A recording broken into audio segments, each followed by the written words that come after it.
번째로 우리가 함께 나눌 말씀은 성경은 하나님의 말씀이라는 것입니다. 성경은 하나님의 말씀이다. 이 말씀의 의미는 우리가 신앙생활을 할 때 최고의 영적 권위는 하나님의 말씀인 성경이라는 거예요. 그래서 교회 안에서 때로는 서로의 의견으로 인해서 좀 차이가 있을 때 그 의견을 봉합하고 그 의견의 최종적인 권위를 어디서 찾아야 될까요? 목사님이 말이 또 장로님들이 말씀하시니까 최종적인 권위다 아니에요. 교회에서 서로의 의견의 차이가 있을 때 가장 큰 권위는 하나님의 말씀인 성경에서 찾아야 될 줄 믿습니다. 서로 간에 차이가 있을 때 과연 성경이 뭐라고 말하지? 하나님의 말씀이 뭐라고 이야기하나? 그래서 말씀을 통해서 우리가 영적인 어떤 결정을 해야 된다는 것이죠. 또한 우리 삶에 많은 선택과 결정을 하게 됩니다. 이 선택과 결정을 할 때도 무엇에 의해서 선택과 결정이 되어야 되느냐? 믿는 사람들은 하나님의 말씀인 성경에 의해서 선택과 기준이 되어야 된다는 사실이에요. 그래서 우리가 무엇을 하든지 이것이 하나님의 뜻에 합당한가를 먼저 생각하는 것이 이제 성경을 통해서 우리가 확신을 얻어야 됩니다. 구원의 확신도 마찬가지예요. 나는 정말 천국에 갈 수 있나? 난 구원을 정말 받은 것인가? 무엇이 이 나의 구원에 대한 확신을 얻게 하는 것이지?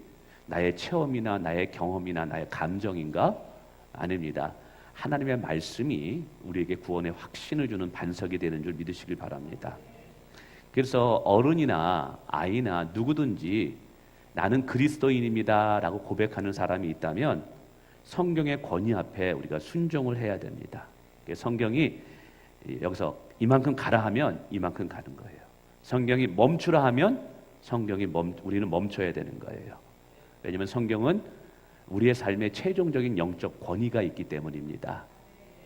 오늘 이렇게 권위가 있는 이유는 성경이 하나님의 말씀이기 때문에 그래요. 성경이 하나님의 말씀. 자, 그러면 성경이 하나님의 말씀이다라는 증거를 어디서 찾을 수 있느냐? 제가 오늘도 설교할 때 여러분의 좀 이해를 돕기 위해서 주보지 안쪽에 보면 목장 모임이라고 안쪽 첫면에 있습니다. 한번 펼쳐보시겠어요? 제 설교를 좀 더 이렇게 쉽게 이해하기 위해서 제가 이 흐름에 따라서 설교를 쭉 진행해 나갑니다. 그래서 혹시 설교를 듣다가 딴 생각이 들다가도 여기쯤 왔구나라는 걸 보면 알 수가 있습니다. 자, 성경은 하나님의 말씀이다. 자, 그럼 무엇을 통해서 성경이 하나님의 말씀인 걸 증거할 수 있느냐? 첫째는 뭐라고 써 있습니까? 역사가 증거합니다. 역사가. 우선 역사가 증거할 때 우리가 이제 기록의 증거로 설명할 수 있습니다. 기록의 마이크 조금만 더 낮춰주실래요? 지금 기록의 증거. 제가 가령 여기 성가대에 있는 분들 중에 10명을 요 앞으로 나오게 한 다음에 볼펜과 종이를 주고 글을 쓰라고 이야기합니다. 옆에 사람과 이야기하지 말고 글을 쓰라. 자, 글을 다 썼어요. 그리고 글을 모았습니다. 자, 그러면 10명이 쓴 글이 같은 글이 있을까요? 없을까요? 거의 없죠. 근데 여러분, 성경은요 1600년 동안 기록이 되게 됩니다. 1600년 동안 40명이라는 사람이 기록이 되게 돼요. 근데 그 40명은 사실은 환경도 달랐고 문화도 달랐고 지역도 상당히 달랐습니다. 그럼에도 성경 이 66권을 한 곳에 모아보니까 동일한 주제를 가지고 이야기를 쓰고 있다는 사실이에요. 한번 생각해 보세요. 여러분 놀라지 않는데 저는 놀랐습니다. 1600년 동안 글이 써여지고 있었어요. 근데 그것이 40명이 쓰는데 이 40명이 같은 자리에 있지도 않았었어요. 서로 다른 자리, 다른 시대 사람들이에요. 그래서 이 쓴 것을 한꺼번에 다 모아 보니까 동일한 주제를 기록하고 있다는 거예요. 뿐만이 아니라 그 동일한 주제를 시간이 흘러가면서 확장하면서 실제화하면서 이것을 기술해 가고 있다는 것이죠. 이걸 어떻게 설명할 수 있을까요? 이거는 성경이 하나님의 섭리 가운데 쓰여졌다라고 말하지 않고서는 설명할 길이 없어요. 또한 보존의 능력이라는 것이 있습니다. 보존의 능력. 마찬가지로 10명을 제가 성도분들 중에 나오라 그래가지고 여러분 예전에 가족 오락관 보셨나요? 제가 이제 한 사람에게 속닥속닥 얘기합니다. 그럼 그 사람이 뒤에 사람들에게 또 속닥속닥 얘기해요. 그래가지고 10사람을 다 거쳐가지고 10사람이 무슨 말을 했는가 이야기하라고 얘기합니다. 그러면 제가 처음에 A라는 사람에게 이야기했던 말과 10사람이 끝나고 10사람이 하는 말이 제가 하는 말과 같을까요? 틀릴까요? 전혀 틀린 말이 나오더라고요. 우리 가족오락관에서 많이 봤습니다. 근데 여러분 아세요? 성경은 2400년 동안 보존되어 왔다라는 사실을. 이 세상에 그 어떤 책도 그렇게 오랫동안 보존되어 왔던 책이 없어요. 지금이야 인쇄업이 발달돼 가지고 이 성경 금세 복사합니다. 그리고 컴퓨터가 있어 가지고요 쉽게 복사 붙이기 하면 쉬워요. 거기다가 요즘 카톡 문자 그래가지고 바로 전송하는 게 얼마나 쉽습니까? 근데 이거는 20세기 초에서부터 컴퓨터가 시작되면서 얼마 안 돼요. 저도 연애할 때 삐삐 세대입니다. 삐삐. 그래서 핸드폰도 없었어요. 그리고 여러분 인쇄업이 발달된 거는 얼마 안 돼요. 근데 들어왔어요. 그러니까 그 전부터 사실은 이 성경이 2400년 동안 기록되어서 오는데 놀랍게도 실이 같은 내용으로 지금까지 전달되고 있다는 사실은 기적이에요. 1563년인가 윌리엄 셰익스피어라는 사람이 태어납니다. 그리고 1613년인가가 죽어요.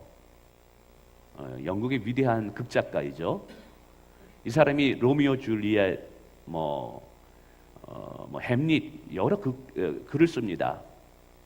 근데 그 당시에서 인쇄섭이 발달돼 못하 보니까 셰익스피어가 이렇게 글을 쓰잖아요. 그래서 이 글이 너무 좋으니까 다른 곳에서 극장에서 이 공연을 하려면 대본이 있어야 돼요. 그럼 어떻게 하느냐? 이거를 옆에서 베껴 쓰는 거예요. 이 베껴 쓰는 것을 우리가 필사라고 합니다. 필사. 그 당시에는 인쇄업이 없다 보니까 모든 대본은 필사되어서 다른 사람에게 전달될 수밖에 없었어요. 그래서 지금도 로미오와 줄리엣이라는 이 대본이 수백 개가 지금 내려오고 있어요. 근데 이걸 뚜껑을 열어가지고 딱 보면 내용이 전혀 다른 내용들이 엄청 많아요. 왜 그럴까요? 베껴 쓰면서 필사하면서 사람들이 자기의 생각을 거기다 삽입해 놓는 거예요. 그러니까 한 몇백 년밖에 안 되는 책인데 그것이 전달되고 또 다음 세대에 전달되면서 엄청나게 내용이 바뀌어지게 됩니다. 근데 생각해 보세요. 2400년이 전승이 되어 오는데 그 내용이 변함없이 그대로 우리에게 내려오고 있다는 이 사실 자체가 하나님의 섭리가 아니면 이건 설명할 길이 없어요. 성경은 역사가 하나님의 말씀인 것을 증명한다. 두 번째 내용이 있습니다. 문헌이 증거한다라는 거예요. 1947년에 예루살렘의 근교에 유대 광야가 있습니다. 이 유대 광야에서 한 목동이 양을 칩니다. 양을 한 마리 잃어버렸어요. 근데 그 지역은 이 석회암이 많아요. 그래서 동굴들도 석회암 동굴이다 보니까 양이 쉽게 빠집니다. 그래서 깊어요. 이 목동이 자기가 잃어버린 양을 찾기 위해서 돌을 가지고 굴마다 던져요. 근데 굴이 때르르르 굴러가는 소리를 듣고 양이 음매하면 그때 동굴 속에 들어가서 양을 건져내는 거예요. 그래서 돌을 던지는데 양의 소리가 들리는 게 아니라 항아리 깨지는 소리가 나는 거예요. 그래서 뭔가 해가지고 그 동굴 속으로 들어가 봅니다. 그랬더니 깨진 항아리 옆에 두루마리 아주 낡은 양 가죽으로 된 양피 가죽으로 된 것에 뭐 글자가 기록되어 있는 거예요. 보니까 성경 같대요. 이거 꽤 오래됐네. 궁금하네. 그래가지고 이 양치기 소년이 이걸 갖다가 동네 고물상 아저씨에게 단 몇만 원 주고 팔아버립니다.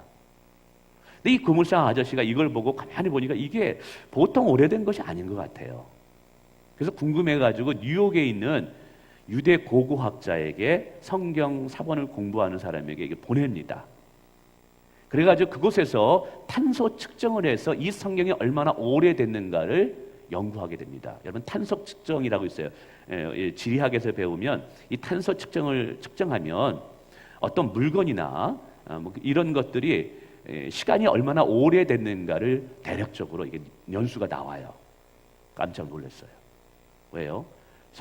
그 성경이 2000년 전, 200년 전에 쓰여진 성경이라는 과학적인 증거가 나오게 됩니다. 그러니까 이게 센세이션을 일으켰어요. 이 성경이 이 지구상에서 가장 오래된 사본 성경이라는 것이 이제 드러나게 되죠. 근데 그 당시에 이제 19세기 후반부터 이 기독교에서는 학문 중에 이성적으로 모든 것을 성경을 해석하는 이 사본학이라는 학문이 이제 이게 발전이 되게 됩니다. 이 사본학의 내용은 이런 거예요. 성경이 2400년 동안 내려오면서 한번 잘 들어주세요. 2400년 동안 내려오면서 수많은 사람들이 그걸 전수하면서 그 중간에 자기의 생각을 조금이라도 집어넣었다라는 거예요. 그럼 2400년 동안 쓰여지면서 성경이 지금 내려올 때 수많은 사람이 그걸 필사했을 거란 말이에요. 필사했을 때마다 조금씩 덮여졌으니까 얼마나 많이 원래 원본과 지금 내려온 사본의 차이가 있겠느냐라는 것이죠. 그래서 이 사본학이라는 연구는 처음에 성경에 제일 가까이 쓰여졌던 그 성경의 본문과 사람들이 삽입한 걸 다 빼고 원래 하나님이 우리에게 주셨던 그 말씀이 진짜 하나님 말씀인데 그것을 찾자 하는 거예요. 전제에는 뭐가 있냐면 성경 66권이 다 하나님의 말씀은 아니다라는 전제하에서 이성적인 접근을 하게 된 거예요. 그러니까 이런 거예요. 예수님께서 산상수훈에서 원수를 사랑하라 뭐 이런 것들은 예수님 말씀이라고 해요. 근데 예수님이 오병이의 기적을 일으키고 무리를 걸어가고 병든 자를 이렇게 눈먼 자를 보게 하고 앉은 병을 일으키는 이런 사건은 예수님의 제자들이 후대에 예수님의 신성을 강조하기 위해서 성경 속에 삽입해 놓았다라고 전제를 해요. 그러니까 그런 기적이나 능력의 사건들은 다 빼버립니다. 그리고 원래 예수님이 하고자 하는 말씀이 무엇인가를 찾고자 하는 게 이거죠. 그러니까 우리가 이게 이제 자유주의 신학 중에 하나인 것이죠. 그럼 이 사람들이 이제 이 2200년 동안 어느 누구도 건드리지 않는 성경이 발견됐다는 이야기를 듣고 호재를 불렀어요.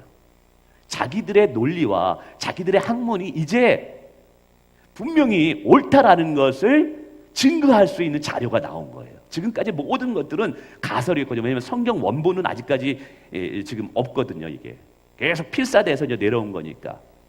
그러니까 이 학자들은 생각했던 거예요. 한번 저를 보세요. 이제 2200년을 넘게 아무도 건들지 않는 성경이 그대로 보존되어 나와 있던 거예요.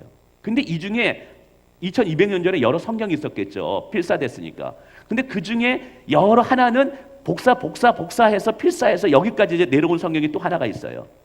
그때 이거를 발견하기 전까지는 이 성경만 가지고 있으니까 사람들은 성경에 사람들의 생각이 사람들의 주관적인 무언가가 삽입됐다고 생각하니까 이거를 빼야 돼. 이렇게 생각했어요. 근데 여기에 있는 성경이 뭐냐면 이사야서가 발견이 돼요. 이사야서는요, 예수님이 태어나기 610년 내지 660년 전의 사람이에요.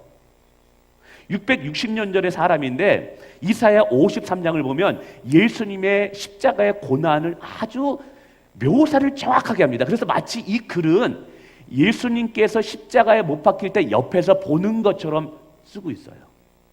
그래서 이 사본학을 연구한 사람이 뭐냐면 이사야 53장 같은 경우는 예수님 시대 이후에 예수님의 사건을 본 사람이 삽입해 놓은 것이라고 생각했던 거예요. 자, 그래서 드디어 이제 이게 딱 펼쳐졌습니다. 결론이 어떻게 됐을까요? 2200년 동안 아무도 건드리지 않았던 그 성경과 지금 우리가 보고 있는 이 성경과 어떻더라? 이러니까 이게 얘기하겠죠. 어떻게 해서 다르더라 하면 제가 이 설교하겠습니까? 같더라. 놀라지 않습니까? 2400년을 내려오는데 바뀐 게 없는 거예요. 아까 이성적인 사람들이 얘기하는 것처럼 성경은 사람들이 삽입해가지고 모아진 것이 현재 성경이라는 것이 틀리게 된 거예요. 예수님 태어나기 이전에 600년 전에 사람이 이사야서가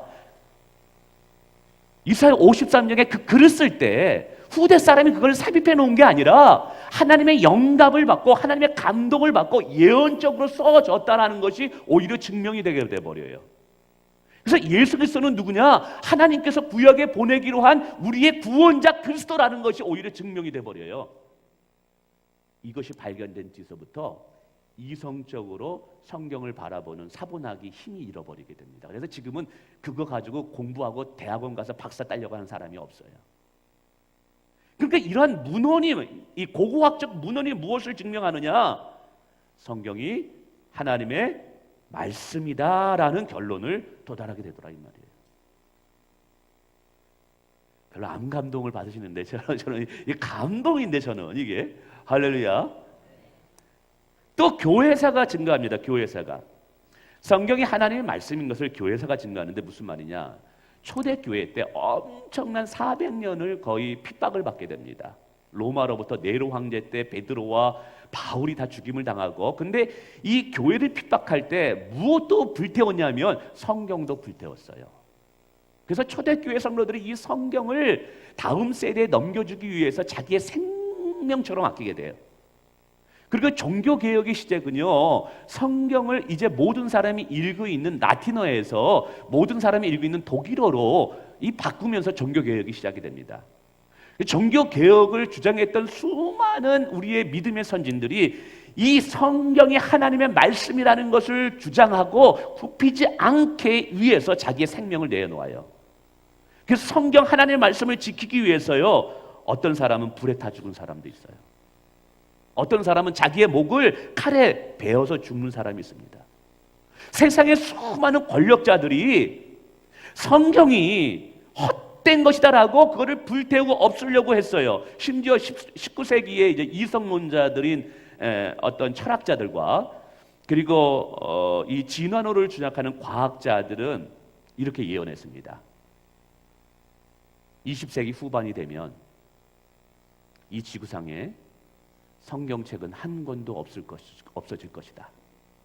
이 지구상에 성경을 읽는 사람들은 없어질. 왜? 과학이 발달되면 발달될수록 그것이 거짓인 것이 드러나게 될 것이기 때문에. 근데 여러분 아십니까? 전 세계에서 가장 최고의 베스트셀러가 뭔지 아십니까?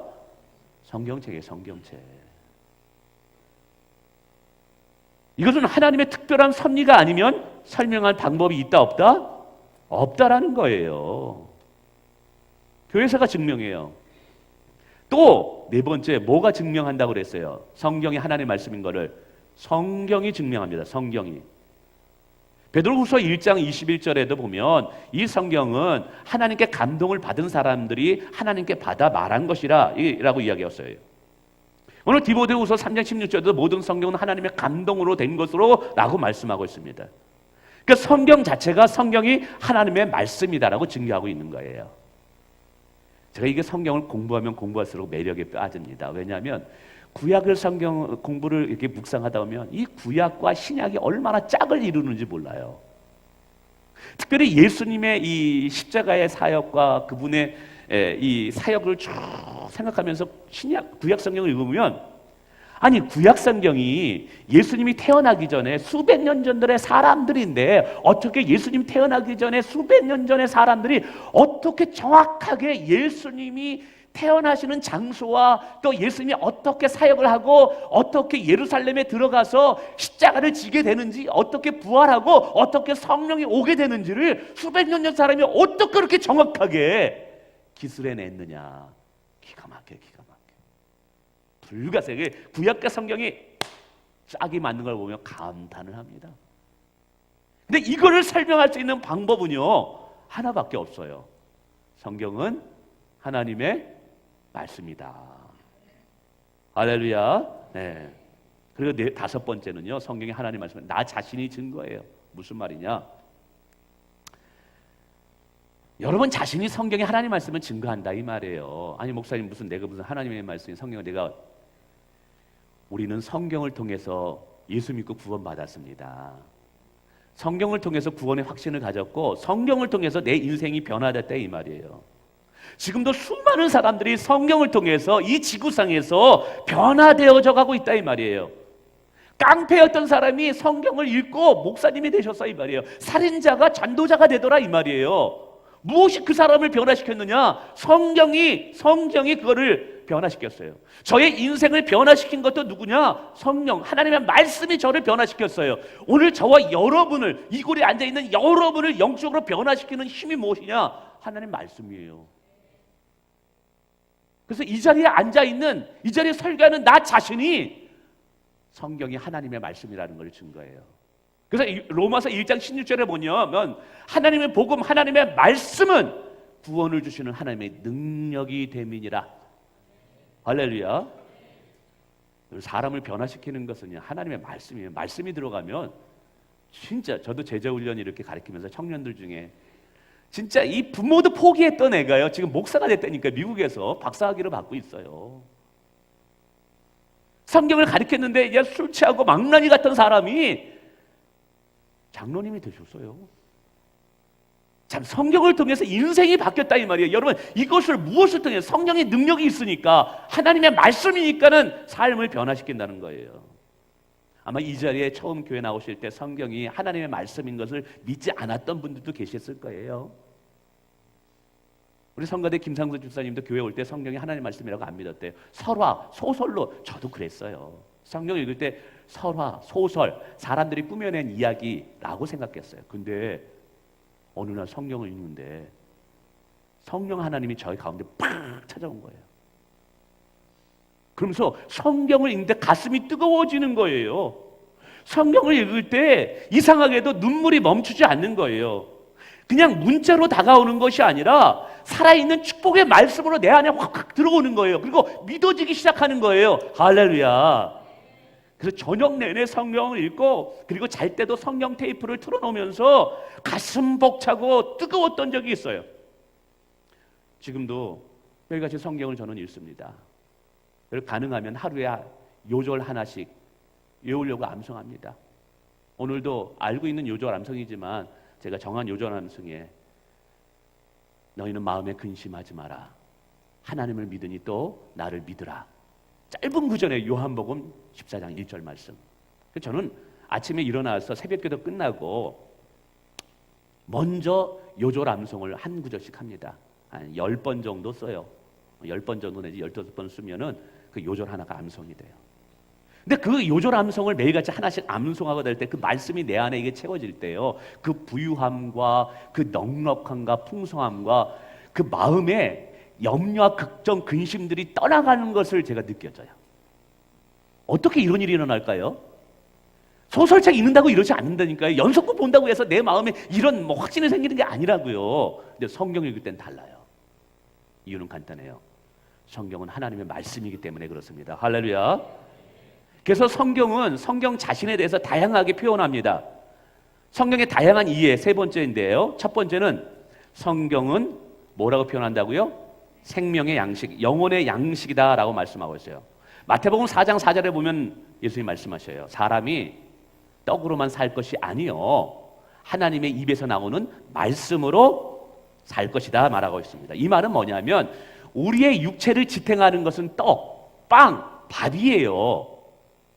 근데 우리의 영혼을 지탱하는 것은 떡과 밥과 빵이 우리의 영혼을 지탱하는 것이 아니라 우리의 영혼을 지탱하는 에너지는 하나님의 말씀이라는 거예요. 그래서 우리 영혼의 양식이 무엇이라고요? 하나님의 말씀입니다. 한번 저를 봐주시겠어요? 사람은요 육체만로 구성된 게 아니에요. 육체가 있지만 육체는요 집이라고 표현하고 있어요. 바울 사도가. 근데 육체 안에는 집인데 그 집 안에는 주인이 살고 있어요. 그 주인이 뭐냐면 누구냐면 영혼이에요. 영혼. 여러분 집이 중요합니까? 집에 사는 주인이 중요한 겁니까? 주인이 중요한 것이죠. 그래서 먼저 여러분 내 육체를 튼튼하게 하는 것보다 더 중요한 게 내 마음의 영혼이 튼튼해지는 게 중요한 거예요. 제가 왜 이 말씀을 드리냐 하면 여기 계신 오늘 오신 분 중에 지난 일주일 동안 한 끼 식사하고 일주일을 버티고 살아오신 분 계십니까 여기? 뭐 저기 우리 주영이가 요즘 속이 안 좋아서 한 끼도 제대로 못 먹어서 그게 거의 없어요. 이게 일주일 동안 한 끼 식사하고 여기까지 이렇게 버티고 오신 분은 없을 거예요. 육체를 지탱하기에는 하루에 3끼를 꼬박 먹습니다. 근데 어떤 분은 목사님 설교 일주일에 한 번 듣고 일주일을 버티시는 분이 계셔. 이게 무슨 말입니까? 육체를 지탱하는 데는 매일같이 3끼 음식을 먹는데 정말 더 중요한 것은 영혼인데 영혼을 지탱하기 위해서 일주일에 목사님 설교 한 편 듣고 영혼을 유지하는 분들이 있어요. 그러니까 영혼에 힘이 없는 거예요. 영적인 능력이 나타나지를 않는 거예요. 하나님의 자녀로 부름받은 성도들이 하나님께서는 우리가 능력을 주셨는데 이렇게 가만히 보면 어떤 분들은 그래요. 입술에 고백해서 요즘 너무 버거워, 너무 지쳐, 그냥 다 때려쳤고 나 그냥 산으로 들어갔으면 좋겠어. 에휴 모르겠다 그냥 막 좀 안타까워요. 근데 왜 이렇게 입술을 통해서 이런 언어들이 이런 것들이 나올까요? 그건 간단해요. 내 안에 영적인 힘이 지금 고갈되어 있기 때문에 그래요. 여러분 영적인 힘을 얻는 것이 하나님의 말씀인 줄 믿으시길 바랍니다. 두 번째는 성경은 사랑의 편지다라고 말씀하고 있어요. 사랑의 편지다. 요한복음 17장에 보면 예수님께서 기도할 때 우리를 위해서 기도해 줘요. 근데 기도의 내용이 뭐냐면 하나님이 우리를 얼마나 사랑하는지 우리가 알기를 원한다라고 기도하고 있어요. 그러니까 예수님이 우리를 향한 바람은 뭐냐면 하나님께서 저와 여러분을 너무너무 사랑하신대요. 그거를 누가 알기를 원한다? 우리가 알기를 원한대요.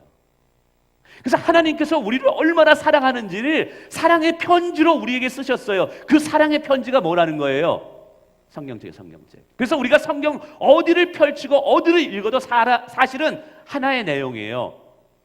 내가 너를 사랑한다 이거예요. 왜 죄를 짓지 말라고 이야기하느냐? 우리를 사랑하시니까. 왜 방탕하지 말라고 이야기하느냐? 우리를 사랑하시기 때문에 그러는 거예요. 왜 예수님께서 십자가에 못 박혀 죽으셨느냐? 우리를 사랑하기 때문이라는 거예요. 성경은요, 우리를 향한 하나님의 사랑의 편지예요. 제가 군대에 있을 때 제 밑에 후임이 이제 있었습니다. 근데 이 친구가 여자친구가 있었어요. 근데 매일 위병소 근무를 같이 나가거나 제가 이제 강화도 맨 전방에서 있었기 때문에 바닷가 초소 근무를 나갑니다. 그럼 이 친구는 꼭 가슴에 편지를 품고 나가는 거예요. 그리고 근무를 나가요. 그도 그럴 것이 이제 근무를 나가면 왜 이렇게 새벽이 더디 오는지 그거는 이제 밤을 새본 분들은 알아요. 초소 근무 빨리 피곤한데 내무실에 들어가서 좀 쉬고 싶은데 태양이 안 뜨는 거예요. 그럼 어떻게 하느냐? 가슴에 꺼내가지고 편지를 읽어요. 무슨 편지겠어요? 여자친구가 나오는 연애 편지, 사랑의 편지예요. 그걸 저한테 막 읽어줍니다. 그러면 나 내용들을 좀 계속 읽고 또 읽어요. 나중에 보니까 이 편지가 어떻게 됐어요? 더덜더덜더덜 해도 더덜더덜 했어요. 제가 무슨 얘기를 하느냐? 어떤 분은 교회 오면서 어느 분에게 성경을 선물로 받았어요. 한 2년 전에 성경을 선물로 받았고 심지어는 어떤 분은 권사 직분을 받고 안수 집사 직분을 받고 교회에서 성경책을 선물로 받았어요. 신방을 갔는데 이 책갈피가 안 떨어지는 거야 아직도. 이거 무슨 말이에요? 성경을 안 읽으신 거야 아직도. 그 언제적 성경인데. 요즘 젊은이들이 우리들도 카톡 문자 보냅니다. 카톡 보낼 때 그런 얘기를 하더라고요. 제가 그때부터 이제 답장을 꼭 해요. 카톡 문자를 보냈는데 읽질 않고 여전히 일이라고 써여져 있으면 카톡 보낸 분들이 어떤 분은 섭섭하다는 분이 있고 답장을 바로 안 하면 화를 내시는 분들이 있어. 아마 여기도 있을 거예요. 카톡 왜 이렇게 요즘 얘기를 하면 씹어요. 왜 이렇게 씹는 거야? 안 보내. 이거 보지도 않고 있어. 그래서 막 다음에 또 카톡을 열어가지고 보나 안 보나 또 확인해. 1시간, 2시간 지났는데도 여전히 읽지 않고 있어요. 화가 나가지고 전화를 왜 안 읽냐고. 제가 무슨 말씀을 드리냐면 하나님이 우리를 사랑한다고 지금 카톡을 통해서 사랑의 메시지를 보내고 있는데 우리는 여전히 읽고 있지도 않고 있다 이 말이에요. 그럼 카톡 메시지를 읽지 않으면 화가 난다고 하는데 하나님 입장에서 생각해 보세요. 여러분에게 너무너무 사랑해서 연애 편지를 계속 보내는데 여러분이 읽지도 않고 있고 그 반송해 버린다면 하나님의 마음이 얼마나 아플까요?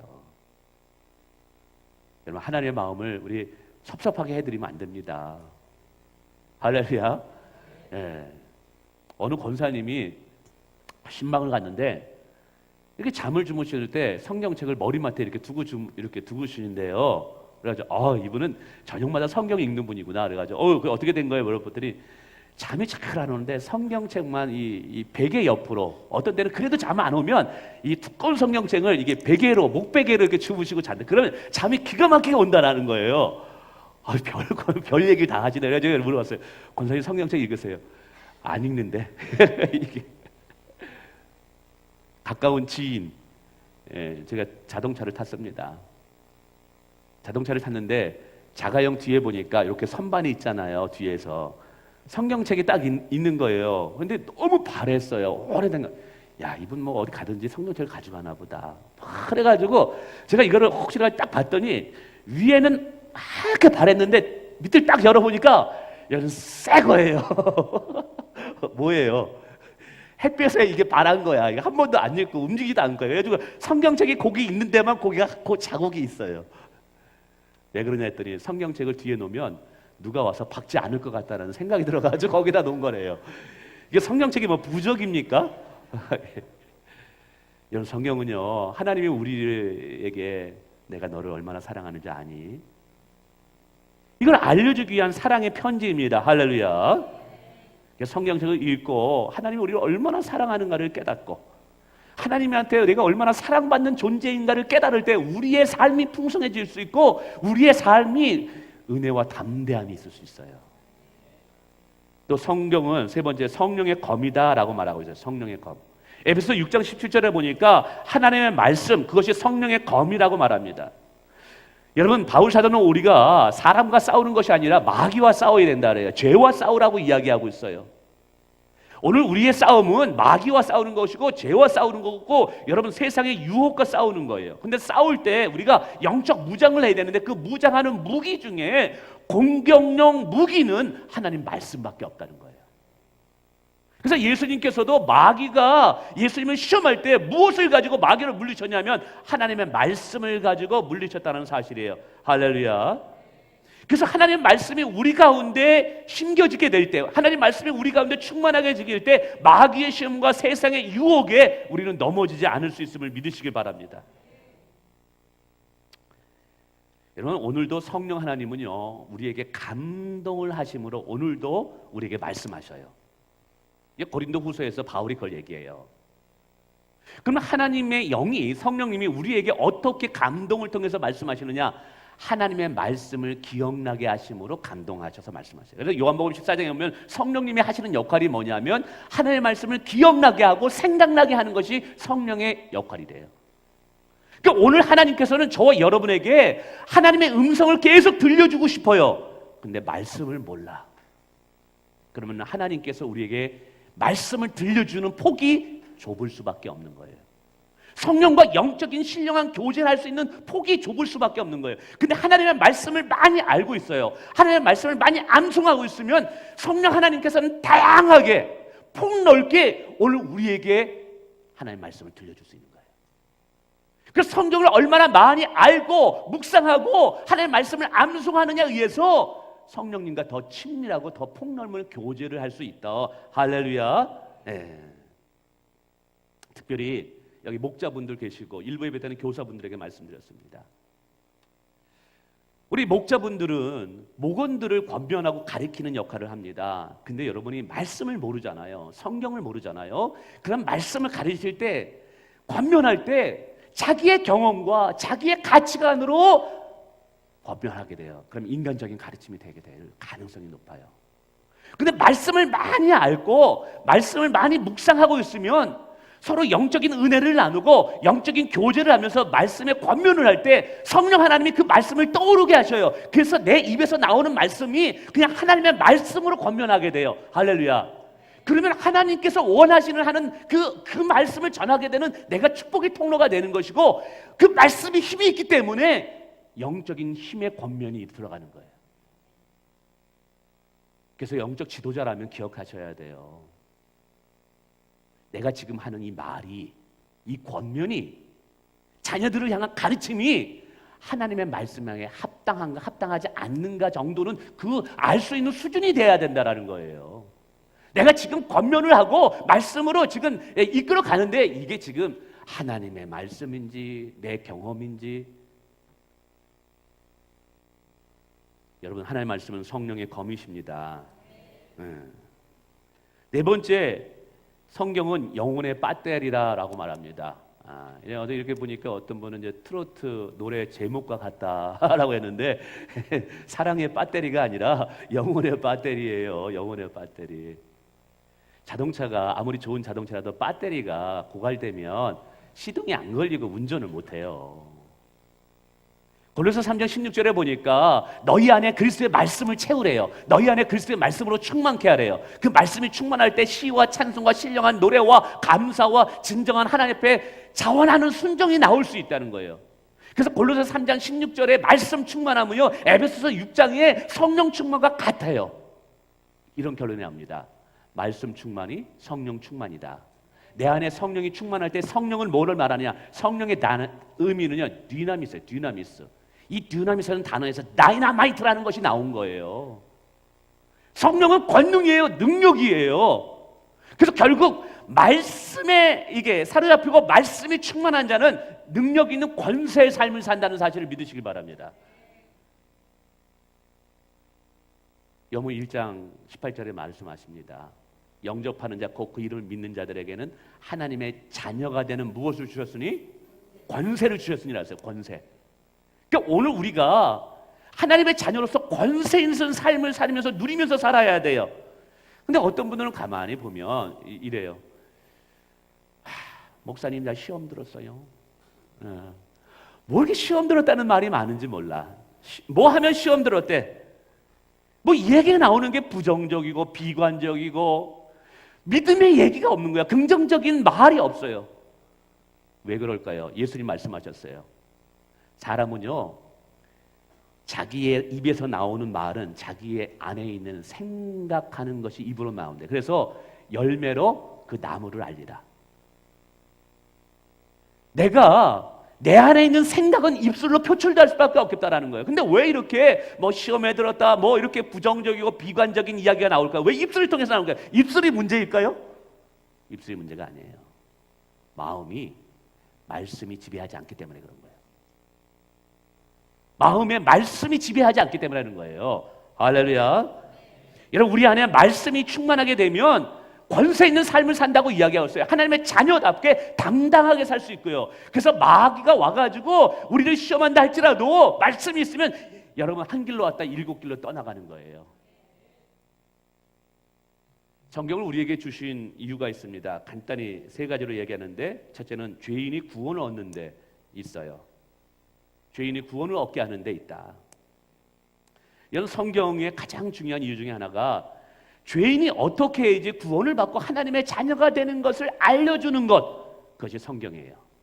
두 번째는 성숙한 그리스도인으로 자라게 하기 위함이라고 말씀하고 있어요. 구원 얻는 자들이 어떻게 하면 영적으로 성장할 수 있을까? 어떻게 성숙할 수 있을까? 오늘 디모데후서 3장 10절은 말합니다. 16절에도 하나님의 말씀은 성령의 감동으로서 교훈과 책망과 바르게 함과 의로 교육하기에 유익함이 아니라, 할렐루야, 하나님을 어떻게 기쁘시게 해드리지? 이 어둠과 같은 세상 속에서 어떻게 진리의 삶을 살 수가 있지? 하나님의 말씀을 붙잡으면 그렇게 살아갈 수 있어요. 주의 말씀 내 발의 등이요 내 길의 빛이니이다. 할렐루야. 세 번째, 정말 중요합니다. 한번 읽어볼까요? 이거는 시작. 하늘의 복을 받는 비결을 알려주기 위함이다. 너무너무 중요해요. 너무너무 중요해요. 성경을 우리에게 주신 가장 중요한 이유 중에 하나가 뭐냐면 하나님의 자녀가 자녀로서 복을 받는 비결을 하나님께서 알려주시길 원해요. 그래서 요한계시록 1장 3절에 보면 이 계시의 말씀, 즉 하나님의 말씀을 듣고 읽고 지키는 자는 복이 있도다. 누가 복이 있다고요? 하나님의 말씀을 듣고 읽고 지키는 자가 복이 있어요. 저는 개인적으로 제 인생에 중요한 터닝 포인트가 있을 때를 한번 되돌아봤어요. 인생의 중요한 전환점이 있었을 때 그때 보니까 2가지가 꼭 있었더라고요. 하나는 기도하는 저의 모습이 있었고, 또 2번째는 기도할 때 성령님이 말씀을 통해서 확신과 나아갈 길을 하나님께서 주신 것이 있더라고요.